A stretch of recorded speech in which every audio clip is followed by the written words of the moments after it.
As nationwide public hearings begin, Labour pushes for 500,000 naira minimum wage. Fresh attacks in Plateau State, 1 killed, animals slaughtered. 3 persons remanded over Bodija explosion. On the foreign scene, after weeks of political unrest, Senegal set to hold presidential election March 24. Hello and welcome to the Trust TV News Update at this hour. I am Aisha Salihu.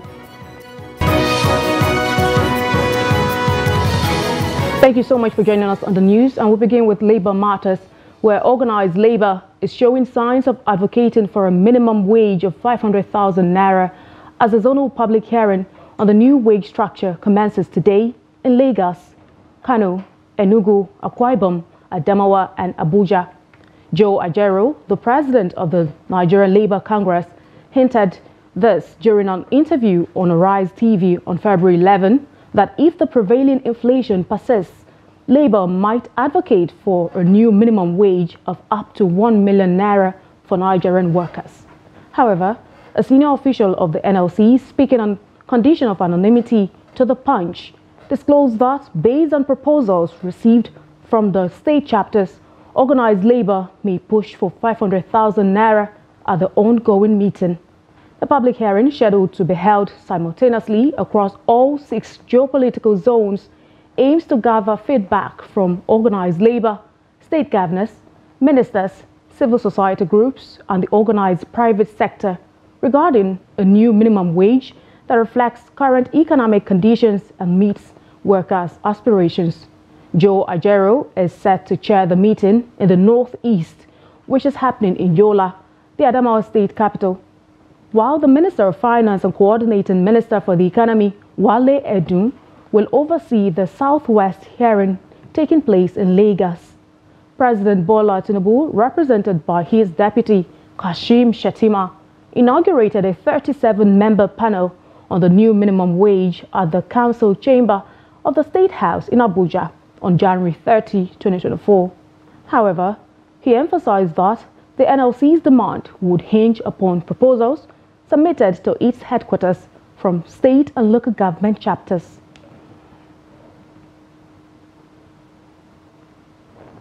And now to security matters. Gunmen carried out a devastating attack on Tuesday in Fanzo community, Barkin Ladi local government area of Plateau State, resulting in the tragic loss of a herdsman, 50 cattle and sheep. Dan Azumi, who suffered the loss of 21 cattle in the attack, recounted the horrifying incident to Daily Trust on Wednesday, confirming that another herdsman sustained injuries while tending to the livestock in the area. Describing the attack, he stated, the gunmen suddenly invaded the area and opened fire. They killed one of the herdsmen and wounded another. Additionally, they made off with over 50 cattle. Some of the animals perished, while others were slaughtered due to sustaining bullet wounds. Dan Azumi mentioned that the Sector 4 commander convened a meeting with them and urged against retaliatory actions, assuring that the incident would be thoroughly investigated. Garba Abdullahi, the state chairman of the Gang Allah Fulani Development Association, corroborated the incident's occurrence. He urged security agencies to swiftly identify, apprehend and prosecute the perpetrators to deter such heinous acts in the future. Joining us now via phone, we have Trust TV's reporter Ado Musa. Thank you so much for joining us on the news update, Ado Musa. Thank you for having me. Kindly give us an update on this development. I mean, what more have we learned about the situation? Well, at the moment, the State Governor, Barrister Kenneth Manati Motwan, has issued a statement condemning the attack. He also directed security agencies in the state to track down the perpetrators of this act and ensure justice to the victims of this attack. And he also called on the community leaders, especially the areas that were affected, that all religious leaders and community leaders should ensure dialogue so that the whole thing should not be escalated. or should not escalate to other areas. He said that this is the only way that we ensure peace at the moment, especially now that peace is gradually returning to most of the affected areas. So he called on the community and religious leaders to quickly call a kind of meeting so as to dialogue among the people of the community, while the security agencies will also do the needful to ensure that the affected acts are also arrested and then brought to book. So this is the development we have at the moment from the governor. Okay, Adomusa, you have stated what the state government is saying about this particular incident, but then I'd like to know, what are the police authorities saying about it? The police say that after the incident, they say we should contact the operation who has been on ground, particularly within the vicinity. So when I called the spokesperson of the operation 7, Major Simon Zako, who told me that he is yet to receive the information about this particular incident, despite the confirmation by the governor. He said that I should wait for him until he gets the information from the area. He will call me back to brief me on the next line of action. But at the moment, he said he's yet to receive any information about it. Okay, as we await what the police has to say about this, now I'd like for you to give us, given the recent unrest in the area, what impact do you think this is likely to have on the development, on the volatile peace that we have? Honestly, it will definitely make an impact in the sense that, just like I have said it earlier, relative peace is gradually returning to virtually all the affected areas. That is the communities in Mangu, the communities in Bariki, and the communities in Bokos local government area. So with this development now, people are beginning to say that the government should quickly intervene so that this thing should not escalate. And that is why even the security agency, particularly the Operation 7, just from what Dan Azumi said, that soon after the incident, they were called by the military from that zone, that is the commander of Sector 4, to now calm them down and then also assure them that they will do everything possible to ensure that the perpetrators are brought to book. I also learned that even the DSS is currently having a meeting with the leadership of Fulani in the state, just to calm them down and also assure them that the government is on top of the situation. So all these ones are being done in order not to allow the situation to escalate.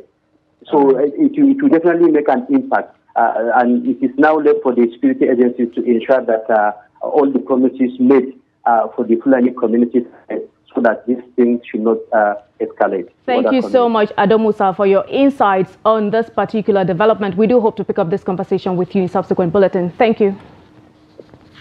Thank you for having me. And now to the southwestern part of the country.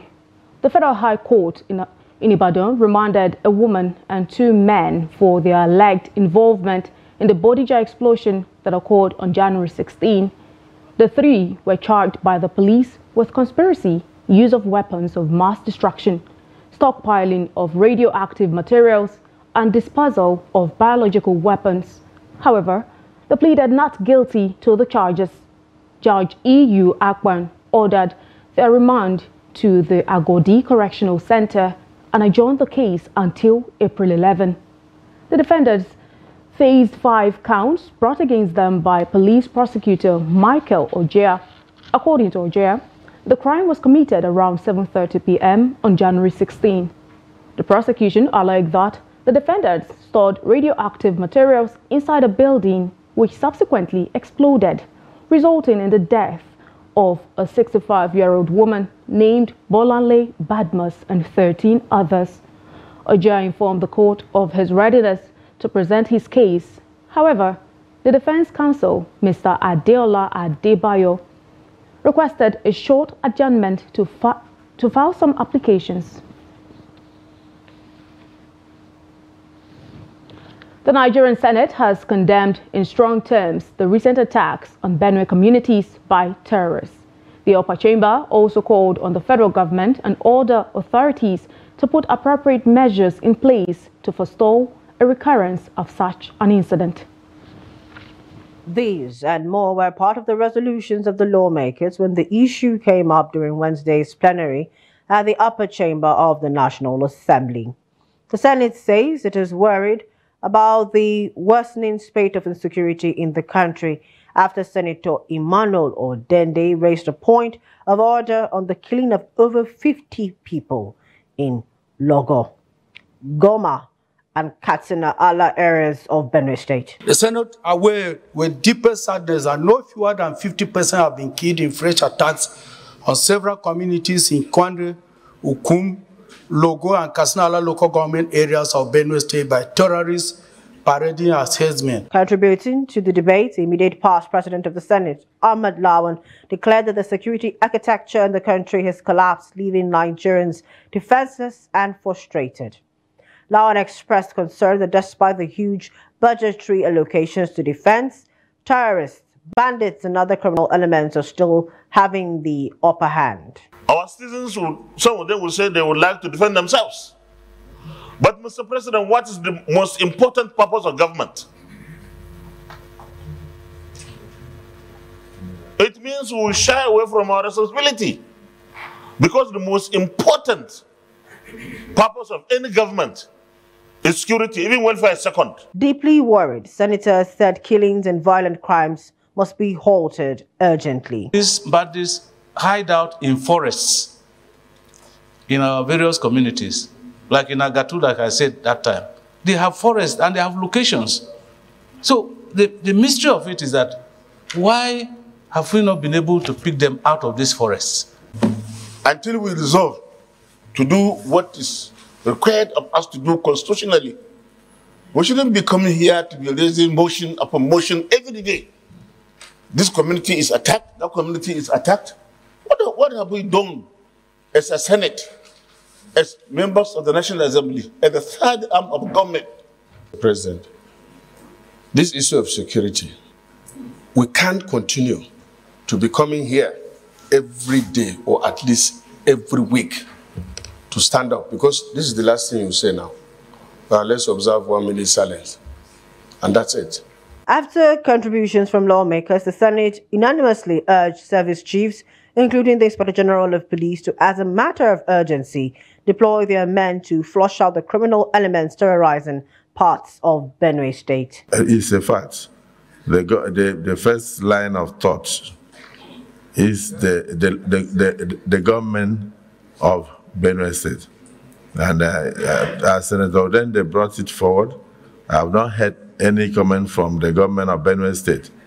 If 50 people are killed, or more than 50, and communities are being attacked, we will expect that the governor will either cry out or marshal out plans with the immediate security operatives within the Benue State to see what he can do before we start bringing the issue to the president. The upper chamber also urged the executive to invest in surveillance technology to effectively curb the activities of terrorists.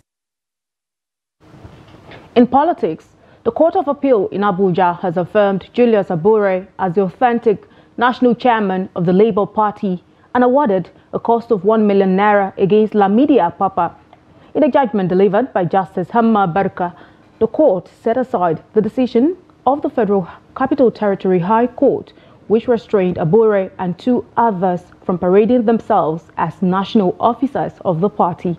The suit, which was filed at the lower court by Apapa's led faction, accused Abure and others of forging several documents of the FCT High Court to carry out unlawful substitutions in the 2023 general elections. The suit, which was filed by Martins Esikbali John and 7 others, accused Abure and others of forging several documents of the FCT High Court to carry out unlawful substitutions in the last elections. Delivering the lead judgment on Wednesday, Justice Haman Barka held that the High Court was wrong to have assumed jurisdiction on the matter. He also awarded 1 million naira in favor of the appellants. The action at the trial court was instituted by some individuals, I don't know where they came from, challenging the propriety of the continued occupation of the Labour Party chairmanship office by Mr. Julius Abure. And by the judgment of the Court of Appeal has found that that action, as contrived, was incompetent. It was null and void. Julius Abure has always been the national chairman. The court, no court ever has said that he has ceased from being the national chairman. And today, again, the court has reaffirmed to the appeal court that he is the substantive national chairman. I think the case ends today, and there won't be any need for anybody to go further. You're watching the news update on Trust TV. Still ahead. Nigerian youth charged on need for self-reliance through entrepreneurship. We'll bring you insights and details of this story and more after the break. Welcome back, and thank you most kindly for staying with us. But if you're just joining us, this is a Trust TV News update. Now let's take a look at a recap of some of our top stories. You heard that as nationwide public hearings begin, Labour pushes for 500,000 naira minimum wage. Plus, fresh attacks in Plateau State, 1 killed, animals slaughtered. With the ongoing increase in house rent in Lagos State, citizens who cannot afford modern houses have resorted to building wooden homes, popularly called Paco, in canal areas. At the Anthony Oke area, residents have moved down to the valley under the canal to provide shelter for themselves and their families following their inability to afford rents in the main city. Victoria Tokolo sent in this report as presented from our studio. The high cost of living has forced landlords to raise their rental costs, making it difficult for many Lagos residents to afford proper accommodation. As a result, many citizens have turned to building makeshift homes made of wood and other materials in canal areas. However, this living situation comes with its own challenges. Many of the wooden homes lack proper sanitation facilities and clean drinking water, which could potentially lead to health issues for those who live in them. Despite the challenges they face, residents of wooden homes in Anthony Oke area remain determined to make the best of their situation. The house rent in Lagos is alarming. Imagine the me that is working and my wages is below, let's just say 80,000 naira. And I wanted to rent a one-room apartment, and the landlord is telling me 300, 500,000. So actually, most of us that are living in this community are just like opportune to have this type of a Paco house to maintain it. Why I'm saying it is because at least a Paco house, you can at least get a Paco house for 5,000 naira, 4,000 naira and below. It's because that the rent house for this, especially for this Anthony, is too cost for us, so that if people see our Paco house for here to remain small, and people will not have money, plenty money to go and rent big house, so they will come to this Paco house, come to live for sometimes over a go, some go, some still there. The reason I come to this place is that I don't have a better job, and I don't have enough money to rent block house. That is why I came here. The block house is 14,000 a month, and here is 5,000. That is why I'm here. It's because I don't have enough money to rent block house, and I don't have a particular job to do. Although a difficult decision for many, it seems that living in wooden homes has become a viable option for those struggling to afford modern housing in Lagos. Youth Olalekon Ogunbowale has condemned the attitude of most Nigerian youth whose stock in trade is to seek free meal and money instead of venturing into entrepreneurship. In this report, Trust TV's Ajibade Praise interacted with a skilled worker at a printing press unit on Akeju Street of Lagos State, where he highlighted the need for skills and commitment by the Nigerian youth. While many youths still roam the streets lamenting that there are no jobs, others have embraced the present-day reality and gone ahead to acquire various skills which they now use to make ends meet. One of such is Olalekon Ogunbowale, who through the skills of producing wall calendar rims is making a living for himself despite the economic hardship. He speaks of how he does the cutting and folding of the rims and the amount he makes daily. And I see that you are using your leg to press it. Is it not stressful? It's stressful. Stressful. Very, very. Very, very. So, you make money from it? The money dey inside though. Like, how much do they make?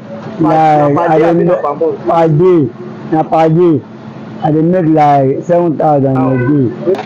The thing don't cost as a still don't enter the country. It don't cost. Before I dey buy this thing cheap. I dey buy am 1,500. Tomorrow I don't down to 2,500. Like Ogumbawali, there are many other youths doing the same to survive. While highlighting their challenges, they said they hope to see government come through for them. Challenge is too much, yo. To call this thing a day, you go shop like 3,000 in a day. Before I dey chop 1,500 in a day, tomorrow I don't turn to double. Don't double, money don't double.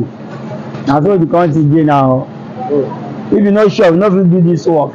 Although it is true that the government has not been able to address the problems of job creation for the teeming unemployed youths across the country, that Ogumbawali says should not be a yardstick to stay idle. He is calling on all Nigerians, especially the youths, to look inwards and identify things they can do to earn a living other than waiting for a federal government job that may never come. Ajibade Awofeso, Trust TV News, Lagos. And now to stories emanating on the international scene. Senegal on Wednesday announced that a delayed presidential election will be held on March 24 after a top court ruled that a proposal to hold the vote after April 2 was unconstitutional. President Macky Sall's mandate expires on April 2. Originally scheduled for February 25, President Sall called off the exercise, citing electoral disputes. He was immediately accused by the opposition of seeking to carry out a coup. His proposal to hold the election in December was the subject of deadly protests, which rocked Senegal's reputation as West Africa's most stable democracy. A proposal from a National Dialogue Commission for the vote to be held on June 2 was rejected by the Constitutional Court.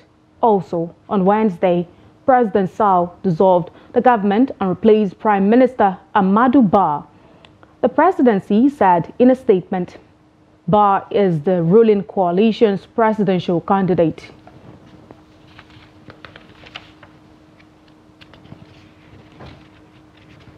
In sports, Super Eagles captain Ahmed Musa has expressed readiness to partner the Kano state government for the development of sports in the state.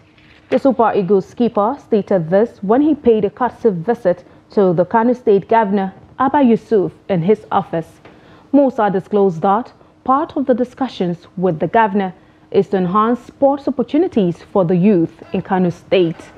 He said the discussion centered on the importance of enhancing sports opportunities for all youth in Kano, not only in football, but across all sporting disciplines. Musa added that he is excited to work towards a brighter future for sports development in Kano State.